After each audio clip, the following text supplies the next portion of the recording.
lundi 11 mars 2024 sur le financement du projet Vraios avec l'appui de l'Université d'Anvers en Belgique et l'Université du Burundi à travers la Faculté des sciences, a eu lancement officiel d'un projet sur la conservation de la biodiversité et adaptation au changement climatique dans la plaine de la Ruzizi. Ruzizi, Biodiversity Community Rubicon en sigle. Le directeur de la recherche et de l'innovation qui a reçu des travaux de ce lancement est revenu sur l'intérêt et la multidisciplinarité de ce projet. Ce mini-atelier qui ne durera qu'une demi-journée est organisé dans le cadre d'un nouveau projet de recherche sur la conservation de la biodiversité de la plaine de la Ruzizi, établi grâce au partenariat entre l'Université du Burundi à travers le laboratoire de biodiversité, écologie et environnement du Centre de recherche en sciences naturelles et environnement, logé à la Faculté des sciences et au sein de l'Université du Burundi, avec l'Université d'Anvers en Belgique.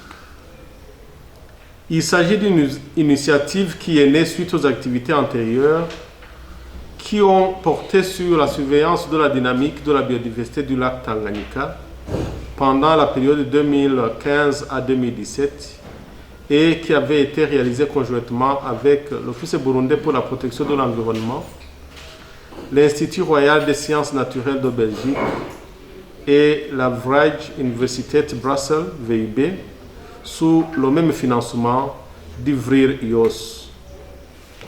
Le projet que nous lançons aujourd'hui a un caractère multidisciplinaire et nécessitera l'implication d'autres collègues qui sont choisis en fonction de leur expertise.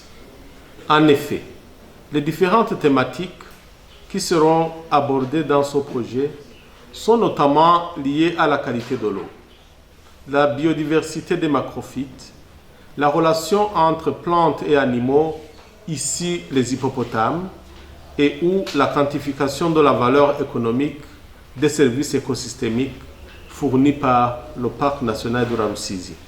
Le coordonnateur de ce projet, professeur Joël Ndaïchimier, nous parle de l'origine, la définition, des activités prévues au cours de sa réalisation, ainsi que les 4 axes sur lesquels ce projet va s'articuler.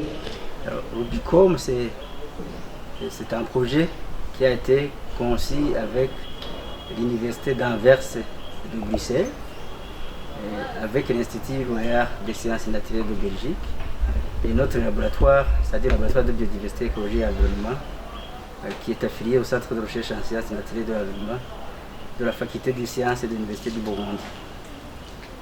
Alors Rubicom, c'est, comme vous l'entendez, c'est la conservation de la biodiversité basée sur la communauté locale. Alors, dans ce projet, nous allons travailler sur 4 axes. Le premier axe concerne la relation entre plantes et animaux. Ici, il faut entendre que dans la plaine de la Ruzizi, c'est principalement ces hippopotames qui sont présents. Le deuxième axe, c'est l'axe lié aux macrophytes, c'est-à-dire quels sont les types de végétaux que l'on rencontre dans la plaine de la Ruzizi, mais beaucoup plus les plantes aquatiques. Troisième axe, c'est la quantification des services écosystémiques fournis par le Parc national de la Ruzizi. Et le dernier axe, comme nous sommes des chercheurs, nous allons produire ce qu'on appelle en lexique des plantes aquatiques qui sera utilisable par les gestionnaires de l'air protégés, mais aussi nous les chercheurs qui vont s'intéresser surtout pour l'illustration des cours théoriques. Des perspectives à court et à moyen terme sont envisagées par ce coordonnateur. Donc d'ici, après demain, c'est-à-dire le projet est lancé, c'est vrai, c'est aujourd'hui. Alors nous allons nous réunir, c'est-à-dire les chercheurs qui sont impliqués dans le projet, alors pour commencer les campagnes de terrain, les campagnes d'échantillonnage. D'ici juillet, comme nous avons parlé que c'est un projet qui est la conservation de la biodiversité basée sur la communauté locale, nous allons organiser un atelier de sensibilisation de la population environnante pour la préservation de la biodiversité du parc national de la Ruzizi, qui un parc qui est quand même... Le fait est que c'est à proximité de la ville de Bujumbura, qui est soumise à beaucoup de pression, surtout d'origine anthropique.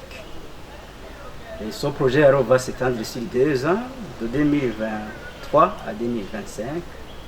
Et après, alors, comme je l'ai dit dans le mot, dans la présentation que j'ai faite, où j'ai lancé un appel aux autres chercheurs de nous emboîter les pas et essayer de contribuer à la mobilisation des moyens financiers pour d'abord former. Il y aura des chercheurs, il y aura des étudiants de master qui sont impliqués dans le projet et qui vont finalement après faire des projets de mémoire, mais après ils vont tendre vers la formulation des projets de thèse et comme ça on assure tout doucement la relève au niveau académique à l'Université de Burundi.